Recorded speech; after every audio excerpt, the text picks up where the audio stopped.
And you, thank you. Thank you. I've always wondered this, and I've never really asked this question before of a stage actor, and I'd love to hear. Maybe it's a little too personal, but I'll ask it anyway. I'm curious what you do, what you go through, and how you go through it to bring energy, freshness, and novelty to every performance of a play like The Year of Magical Thinking, which I imagine must be enormously physically exhausting and emotionally exhausting every time. So yes, well, you train your life for it, and so it's what you love to do. So it was never, not a single moment of it was ever not a privilege. I think it feeds you as much as it depletes you, like any good workout, you know.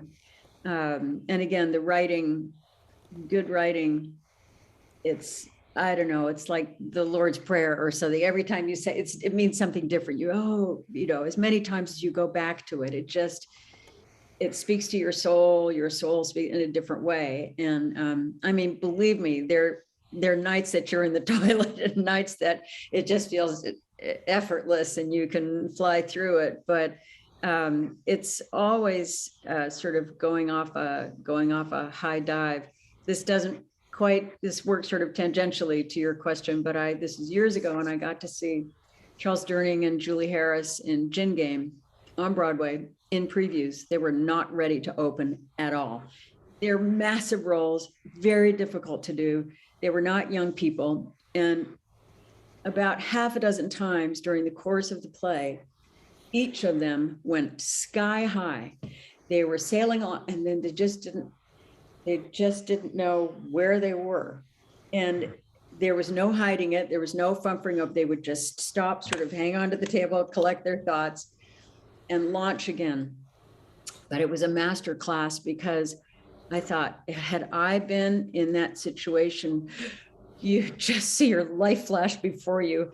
And then I would have just hung on only to concentrating on the words and, not in a sort of emotional exploration of the piece. I just would have played it safe. Not they were so seasoned. They were so professional. They had such a profound love and great working respect and relationship that they would stop, they would collect their thoughts, and then you could almost see them jumping out of the airplane, going off the high dive, just going for broke. They were so free, they were so committed, they were so courageous. So I think, when you become an actor or an actress of that level, you're working on a whole different plane, as I got to witness them do that night. I feel like this is kind of like a master class, Linda.